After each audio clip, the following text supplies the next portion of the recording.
The night I turned 18, I learned how loud a deadbolt can be. It was 11:03 p.m. I remember the time because I checked my phone right after the sound hit. One sharp click. Final. Like punctuation at the end of a sentence no one let me finish. I stood there on the porch, my hand still hovering in the air, waiting for the door to open again. It didn't. Behind the door, I heard my father's footsteps. Slow. Measured. He didn't rush. He didn't argue. He didn't even pause. He just walked away. No yelling. No explanation. Just silence. The wind cut through my jacket like it wasn't even there. The weather app said the wind chill was -30 degrees, but numbers don't really prepare you for how cold feels when it hits your lungs. Every breath burned. Every exhale felt weaker than the last. I checked my pockets. One backpack. One phone at 15%. And $152 in cash. That was it. No plan. No car. No friends I could call at that hour. I walked. Not fast because ice, but not slow either because stopping felt dangerous. My hands went numb first. Then my face. The kind of cold that makes your thoughts feel thick like they're moving through syrup. That's when I remembered the shed. An old abandoned tool shed a few blocks away. Broken lock. No heat. But at least it blocked the wind. At least it was something. I was halfway there when I heard a voice behind me. Sydney. I turned startled. Miss Agatha stood under a flickering streetlight, wrapped in layers that looked older than I was. Everyone in the neighborhood knew her as the homeless woman who sat outside the diner every morning, sipping coffee like she had nowhere else to be. She looked at my backpack, then at my face, then back at the road ahead. "You're not going to that shed," she said. I tried to brush it off. Told her I'd be fine. Told her it was just for the night. She stepped closer. Her voice dropped. "If you sleep there," she said quietly, "you won't wake up." There was no drama in her tone. No exaggeration. Just certainty. I laughed a little. Nervous. Cold. 18 and pretending I wasn't scared. But she didn't laugh back. She just stared at me like she already knew how the night was supposed to end. And that was the moment I realized something was very, very wrong. Miss Agatha walked me to a motel 2 blocks off the highway. It wasn't nice. It wasn't safe looking. But it had walls, a door, and heat, and that was enough. The clerk didn't ask questions. Just took my cash, slid the key across the counter, and pointed down the hall like this was a normal Tuesday night. The room smelled like old carpet and disinfectant. The heater rattled when I turned it on, coughing out warm air in uneven bursts. I sat on the edge of the bed, still wearing my jacket, waiting for the moment I'd finally fall apart. I expected it to hit me all at once. The sobbing. The panic. The shaking kind of fear everyone talks about. But it didn't. Instead there was this strange calm. Heavy but quiet. Like my body had decided breaking down would be a waste of energy. I stared at the wall and thought about my father. About how he didn't yell. Didn't threaten. Didn't even look guilty. He just locked the door. And walked away. For years I told myself he was weak. That he was trapped. That my stepmother ran everything and he just went along because he didn't know how to fight her. That night, in that cold motel room, something finally clicked. He wasn't weak. He chose comfort over me. He chose a warm house, a quiet life, and a woman who made decisions for him. Over his own daughter standing in the snow. He wasn't a hostage. He was a volunteer. That realization hurt more than the cold ever did. I lay back on the bed, staring at the stained ceiling, listening to the heater rattle like it might give up at any second. My phone buzzed once. A notification I didn't open. I didn't want noise. I didn't want excuses. I just wanted the truth, and I finally had it. Somewhere in the early morning hours, I fell asleep fully dressed, shoes still on, backpack clutched to my chest like it might disappear if I let go. When I woke up, sunlight was leaking through the thin curtains. My body ached, but I was alive. Breathing. Warm. And that's when I realized something else. The lockout wasn't about discipline. It wasn't about teaching me a lesson. And it definitely wasn't about love. Because punishment ends. This didn't. As I sat up, my phone buzzed again. This time with a message I couldn't ignore. And in that moment I understood the truth. What happened last night wasn't an accident. It was a setup. Miss Agatha asked me to meet her at a diner the next morning. One of those old places with cracked vinyl booths, burnt coffee, and a bell that jingled every time someone opened the door. She was already there when I arrived, sitting straight, hands folded like she'd been awake for hours. There was something different about her that morning. Heavier. Sharper. We ordered coffee. She waited until the waitress walked away before speaking. "I need you to watch something," she said. Her voice didn't shake, but it wasn't gentle either. She told me a little about herself. How years ago she'd worked as a legal secretary. How you don't really forget certain instincts. How when you've seen enough paperwork tied to bad people, your gut starts whispering before your brain catches up. Then she reached into her bag and pulled out a tablet. She didn't turn it on right away. "Before you see this," she said quietly, "you need to understand something. What happened to you last night wasn't eviction." She paused. It was preparation. The screen lit up. Grainy footage appeared, black and white, time-stamped. A trail camera angle. Snow drifting sideways across the lens. My stomach dropped. It was the shed. The abandoned one I'd almost walked into. Then a figure stepped into frame. Tanner. He was wearing gloves. A heavy coat. And he was holding a shovel. I watched him clear snow from the door, packing it tight instead of opening it. Shoveling more snow against the frame.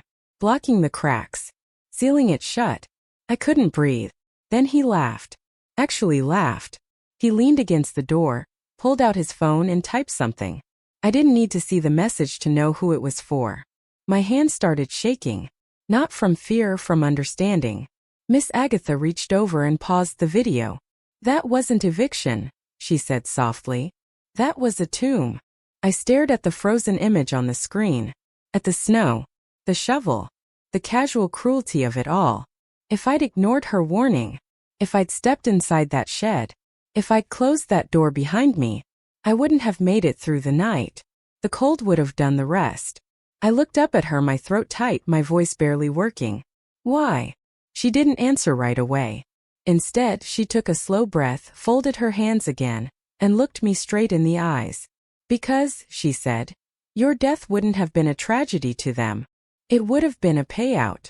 And that was the moment everything changed. Miss Agatha didn't rush this part.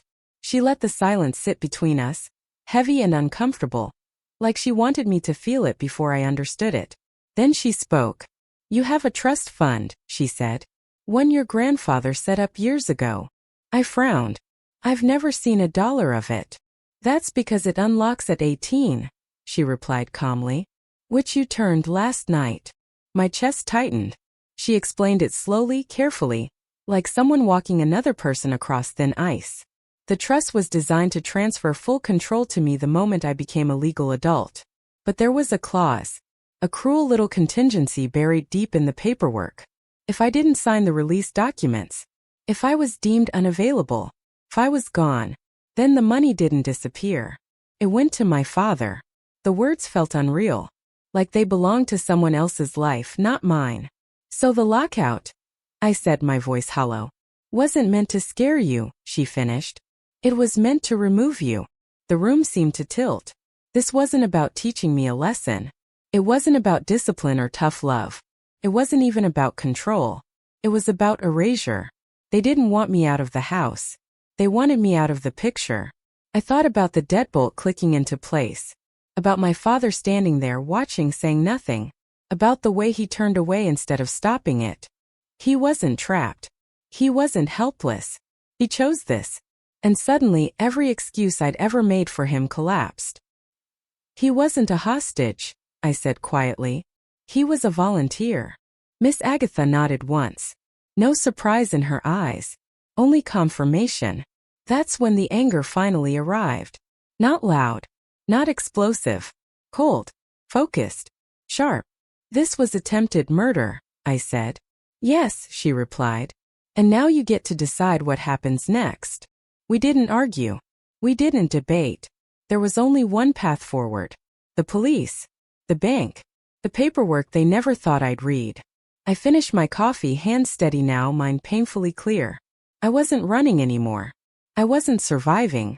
I was stepping into the fight they thought I'd never understand. And as we stood to leave the diner, Miss Agatha said something that stuck with me. "They planned this carefully," she said.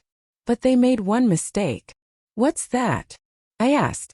They underestimated the moment you'd realize the truth. The police station smelled like metal, coffee, and tension.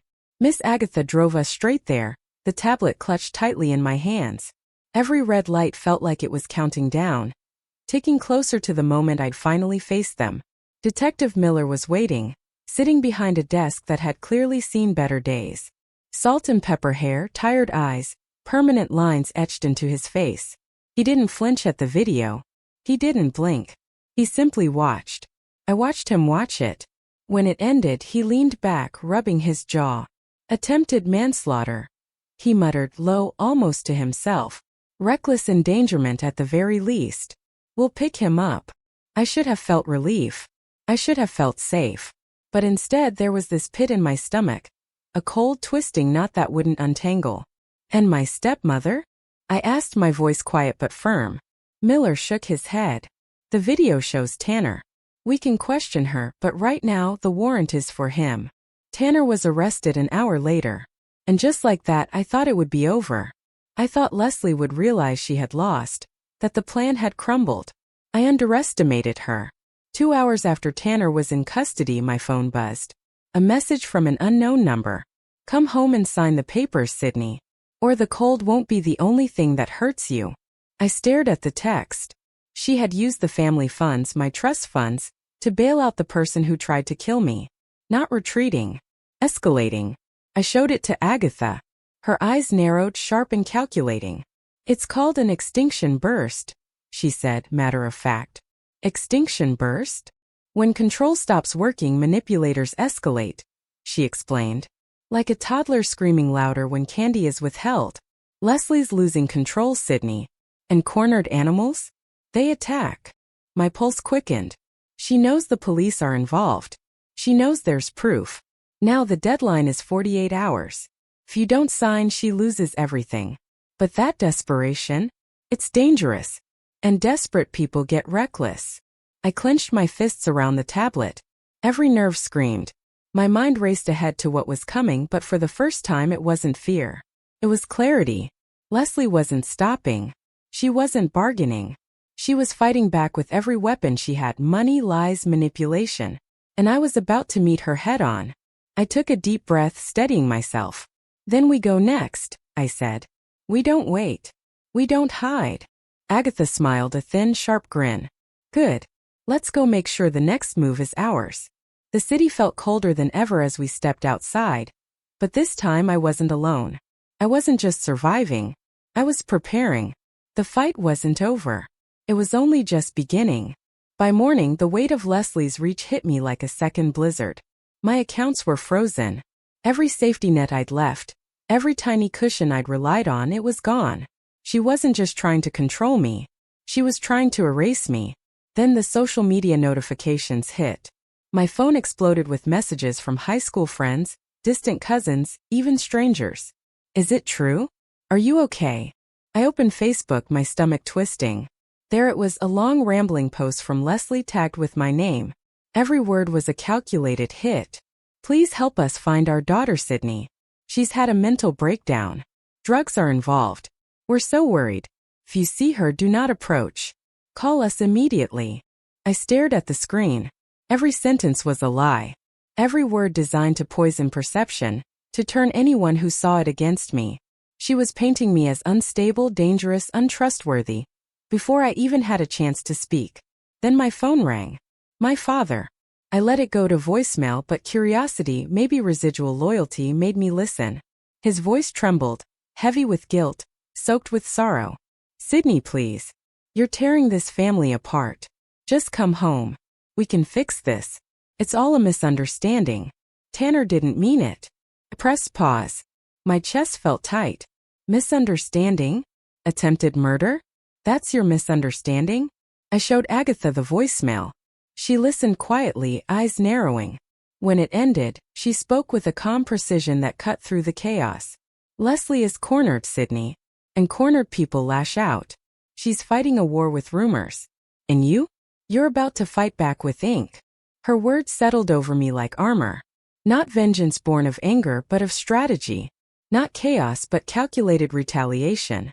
She pulled a fresh notepad from her bag. "Tomorrow," she said, voice steady, "we go to the bank. No hoodies. No hiding. We dress for war." I felt a flicker of fire rise from the icy pit in my stomach. Leslie wasn't just manipulating.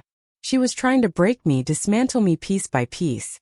But for the first time, I didn't feel afraid. I felt ready.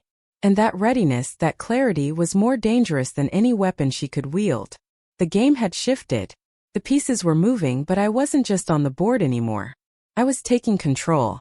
I clenched my fists. I didn't have to shout. I didn't have to cry. I just had to act. Tomorrow, Leslie's lies would meet reality, and I would be standing at the center of it. Agatha explained the psychology first. "It's called an extinction burst, Sydney. When a manipulator loses control, their desperation spikes. They lash out harder, faster, more aggressively. That's what you're seeing with Leslie." I nodded, feeling the weight of it all. Every text, every frozen account, every lie. This wasn't just chaos. It was strategy. And now I had to respond with my own. Calm, precise, deliberate. There would be no more hiding. No hoodies pulled over my head. No ducking through back alleys. I dug through my backpack and pulled out the only formal outfit I owned. A black blazer I bought for a school debate. A crisp white blouse. It wasn't designer. It wasn't flashy.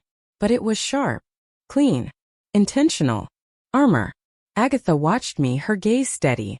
"You look like trouble," she said. Then she smirked. "The good kind." I felt the fire in my chest ignite. This was no longer about survival. It was about reclaiming my space, my power, my life. I was stepping out of the shadows and into the battlefield.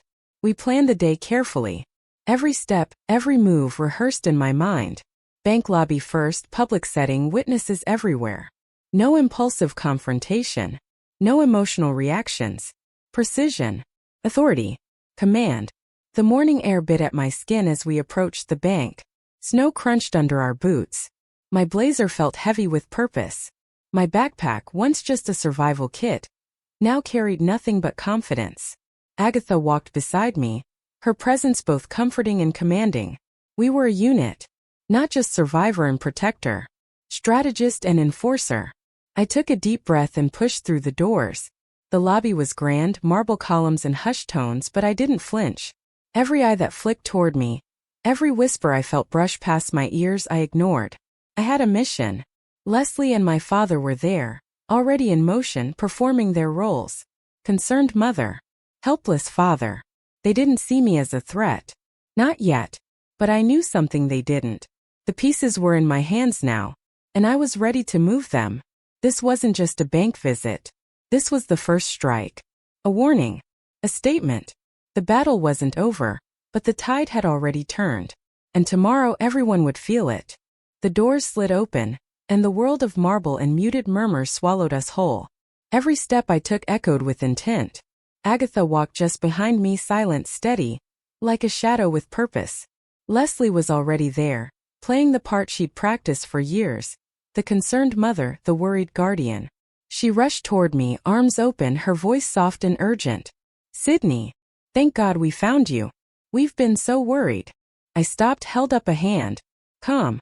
Controlled. "There's nothing to discuss," I said, my voice measured. "No fear. No hesitation. Just authority." Leslie froze mid-step, her smile faltering. My father lingered behind her, eyes on the floor. A man who had chosen comfort over courage, and now suddenly I realized he was powerless here. Then the lawyer stepped forward, smooth and rehearsed. "Miss, I represent your parents. They have medical power of attorney. You're not in a position to make financial decisions." Agatha's eyes flicked to mine. She straightened, voice razor sharp. "She is perfectly lucid. And unless you have a court order declaring otherwise, she has every right to be here. Step back or I'll call security." The lawyer blinked. Hesitated. Misjudged the homeless woman standing before him, quoting legal procedure verbatim. At that moment the elevator chimed. A tall man in a gray suit stepped out. Calm. Imposing. Professional. He scanned the room. Me, Leslie, the ID on the desk. Then he looked directly at me. "Miss Sydney?" he asked. "That's me," I said, steady and unflinching.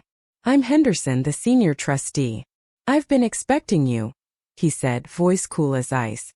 Leslie lunged, panic creeping in. You can't let her sign. She's unstable. Henderson didn't flinch. Cold, precise, unshakable.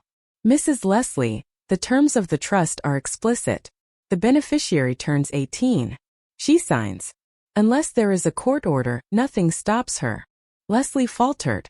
She had none. Nothing but threats and bluffs, and for the first time they held no power.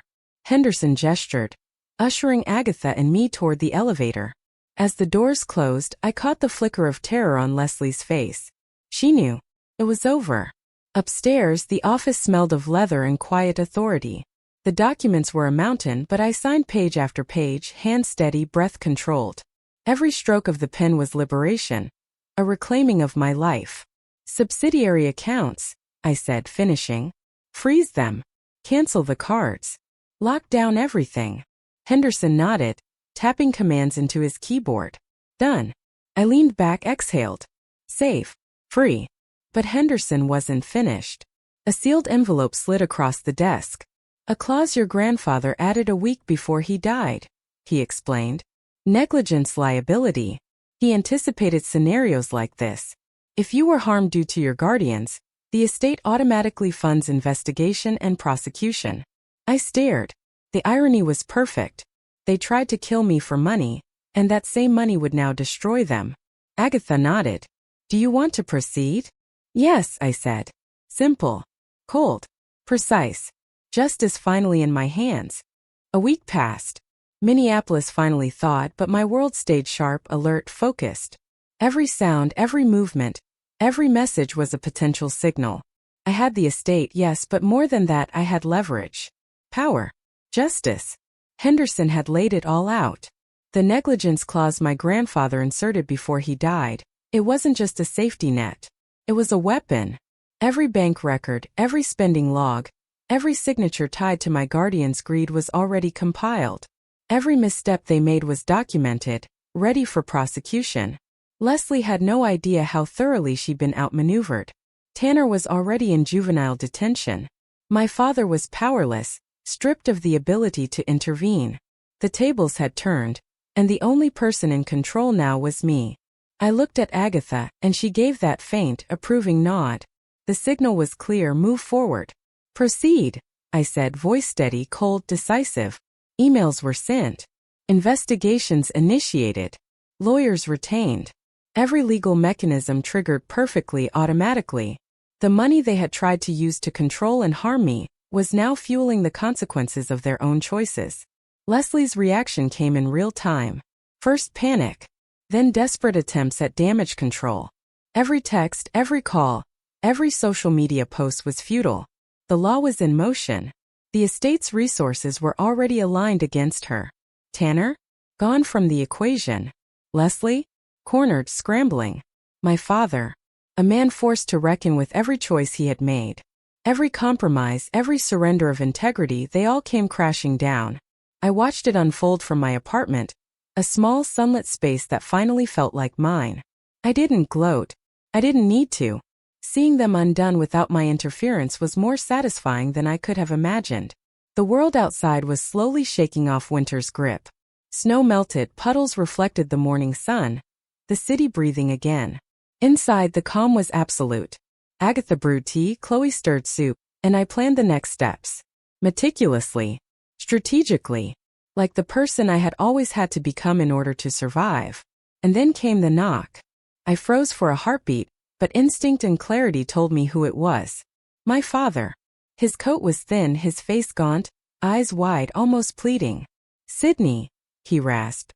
Please, can I come in? I didn't step aside. I held the door firmly. I studied him, the man who had chosen comfort over courage, who had let me face the cold and the threat alone. It's cold, he said, voice trembling. I know, I replied. I remembered the nights, the blizzard, the shed. Every choice, every consequence. He looked past me into the warmth of my apartment. We lost the house, he whispered. The trust foreclosed. Leslie's gone, I said. Tanner's in juvie. You have nowhere to go. His hand shook as he reached for mine. I looked at it, the same hand that had turned the deadbolt on me. I reached into my pocket and pulled out a single key. Rusted. Old. The key to the garden shed. You watched me freeze for 18 years, I said, calm, resolute. Now you can watch yourself. I stepped back, closed the door and let the deadbolt click. Final. Irreversible. Justice measured, precise. Inside, Agatha and Chloe waited. The apartment smelled of warmth, rosemary and sunlight. For the first time in 18 years I wasn't cold. I sank into the rug, sunlight on my face. Home finally was a place I chose. My new apartment smelled like sunlight, clean linen, and the faint hint of rosemary from Chloe's soup simmering on the stove. It wasn't luxurious, but it was mine. Every corner of the space, every warm shadow, felt like freedom earned, hard-fought. There was a knock at the door. Calmly, I walked to the peephole. It was my father. He looked older, thinner, haunted. His coat hung loosely on his frame, his face pale and stubbled. His eyes, those same eyes I had once trusted, were wet, pleading. "Sydney," he rasped, voice cracking. "Please, can I come in?" I didn't flinch. I didn't step aside. I held my ground, letting the silence stretch, heavy and deliberate. "It's cold," he whispered. "I know," I said softly. I remembered the deadbolt snapping that night, the frozen wind biting, the snow piling against the shed. Every memory pressed against me like ice. He glanced around my apartment, taking in the warmth, the sunlight, the small life I had built from nothing. "We lost the house," he said, his voice small. "The trust, it's gone." "Leslie's gone," I said. "Tanner's in juvie. You have nowhere to go." His hand reached toward me, trembling. The same hand that had locked me out, that had chosen comfort over courage. I reached into my pocket and pulled out a single key. Rusted, old, the key to the garden shed where I had almost lost everything. "You watched me freeze for 18 years, I said, voice steady, cold, final. "Now you can watch yourself." I stepped back and closed the door. The deadbolt clicked. A sound sharper, sweeter, and more satisfying than anything I could have imagined. Final. Irreversible. Justice delivered quietly, efficiently, perfectly. Inside, Agatha and Chloe watched. Agatha sipped tea from a steaming cup, calm as always. Chloe stirred the soup, her presence quiet, comforting. The apartment wasn't empty, it was full of warmth, safety, and chosen family. I sank onto the rug, sunlight spilling across my face. For the first time in 18 years I wasn't cold. Not inside. Not out. I took a deep breath and let the moment settle. Home wasn't just where you were born or where a family failed you. Home was where you survived, where you reclaimed what was yours, where the people who mattered stood beside you. I looked at Agatha. She smiled. No words were needed. We understood. I looked at Chloe. She nodded. Support unwavering and real. For the first time I wasn't running, hiding, or fearing. I was free. I was safe. I was finally home.